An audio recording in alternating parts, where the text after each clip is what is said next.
Okay, I'm here to talk about drinking again. What I found out with drinking, also with communicating with others, after about a week of staying home, doing my stuff, even going out to work occasionally, whenever I go out to work, um,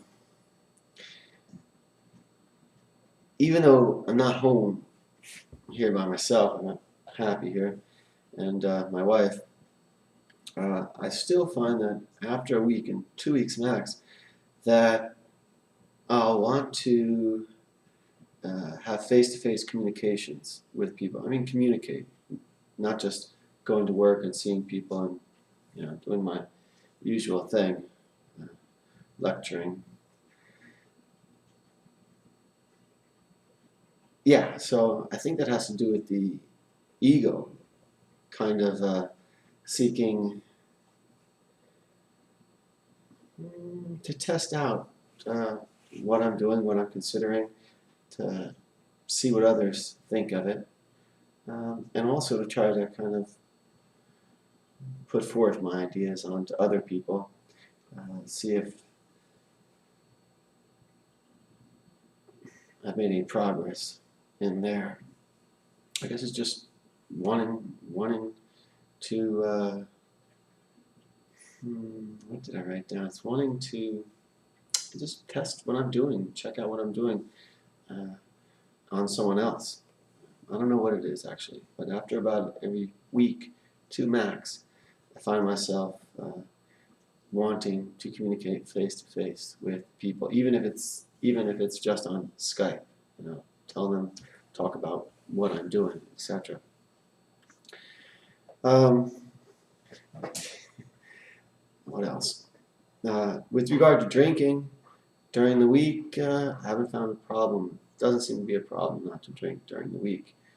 Uh, and, but then again, during the weekend, coming up to the weekend, I generally have in the back of my head, I said, okay, I've gone a week without drinking. I think I'm going to have a few beers on the weekend. It's generally still what I'm doing. I notice that when I'm home and if I decide to drink by myself, um, I'm not necessarily drinking a lot at all. I'm not necessarily getting drunk. But when I'm with a friend drinking, I tend to drink much more quickly, and it's almost as though I'm trying to get drunk. Uh, Not quite sure why this is. It might have something to do with subconsciously I'm wanting to make sure I get more than the other person. Uh, and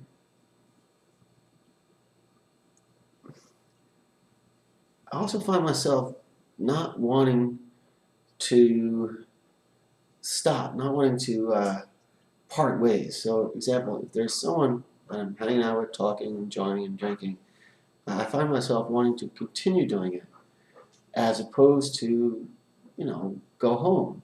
It's not the being home that I mind at all. Home I like. It's that interim between, it's an interim, the actual going home that for some reason I find that not appealing. Being home is fine, quite enjoyable.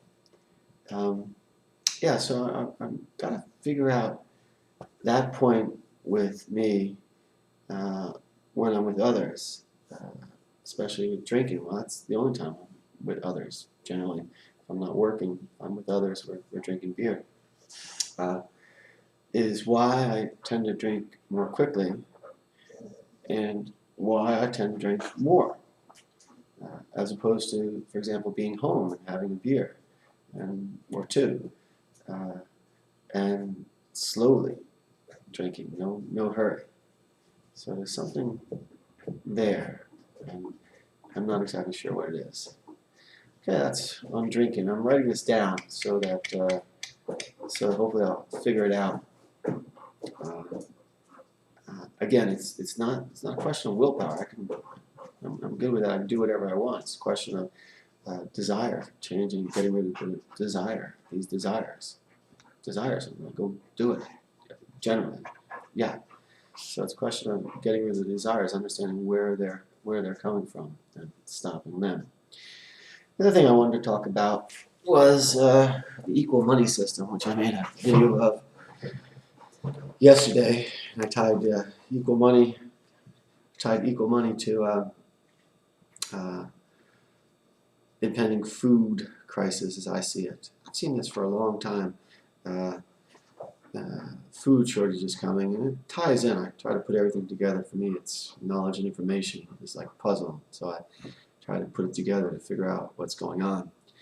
And so I see this impending food crisis as not one of these things that are accidental at all. It's like the housing crisis in the United States. I don't think it was an accidental thing.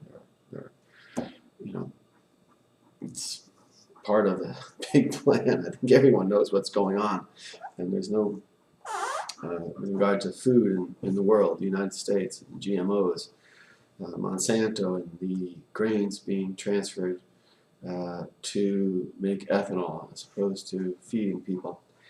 I don't see that as something that they're not aware of what they're creating. And so these food shortages, I would say, are not a surprise to those who are involved in big business, let's say, corporations. And if you look at where the extreme wealthy and corporations have been investing their money heavily over the last several years, you'll see it's in food, it's in the agriculture, it's in controlling where food supplies are controlled and grown.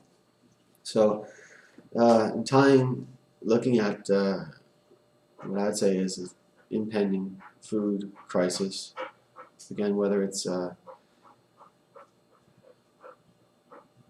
artificial or real, doesn't matter.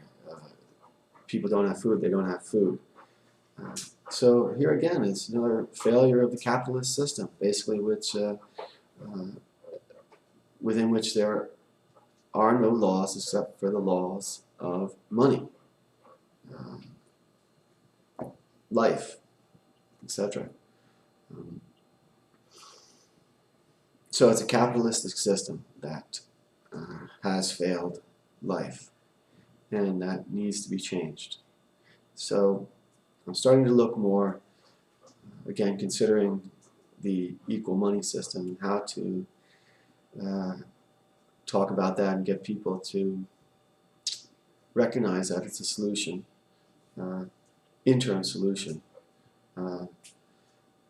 to the failure that has been capitalism. And that's why democracies as it's known today, and that's why democracy has never really served the people, and it's never really been but an idea, because it's been within the capitalist system. So in order to make democracy more than just an idea, true democracy, real democracy, more than just an idea, it's necessary to get rid of the capitalist system. And I do see an equal money system as a means interim to, once the capitalistic system has crashed, it's crashing. The money system is crashing. It's been crashing. It's been falling. I shouldn't say crashing. It's been disintegrating for quite some time now, and it's just kind of people aren't really noticing it because I don't know why people aren't noticing it. But I've noticed it. The capitalist system, the money system, is no longer sustainable, and it's falling apart. After that's gonna probably, the United Nations, World Bank, and National Monetary Fund, they have a plan to deal with that, and it's basically it's to institute one world currency. It'll probably be more than one world currency to start out with, but that's what we're moving toward, one world currency. And in a sense, I guess we're probably moving toward a more one world government, let's say. I don't even know if that's going to happen. There's so much craziness going on in the world, but that's probably the means by which, if a one world government, one currency does come about, the one currency will come about when the money system as a whole just collapses, falls apart. And, solution to the problem will be to institute one world currency. Again, it won't be one world to start out with, it'll probably be several different ones. And the same thing if one world government's to come about. It's going to be through calamity, through crisis, because that's the only way people will accept these things. They'll have to be, it'll be through just, when people as a whole are so tired, so beaten down through wars, starvation, etc., that the unified United Nations, etc., that group, so many countries, comes in and says, okay, we have a solution, and the people will embrace it. So I'm not against that. I'm not against one world currency at all. I'm not against one world government. In fact, I'm for it. Get one world government, one set of rules and regulations, and then when problems arise and when people are not treated equally, it's like I saw in a video one time. It's like a table with 8 legs is very difficult to knock over, but put one leg on that table and it becomes much easier to knock over. In other words, under a one world government, one currency, you've got the responsibility much more narrowed down. So when there's a problem, you know where to look. The people know where to look. So hopefully these things will come about sooner rather than later. But unfortunately, and with one world currency, we can institute an equal money system too. So anyway, I'm talking about these things, talking to myself, trying to figure them out more. So that's it. Points on drinking, which I'm writing down, and stuff like that.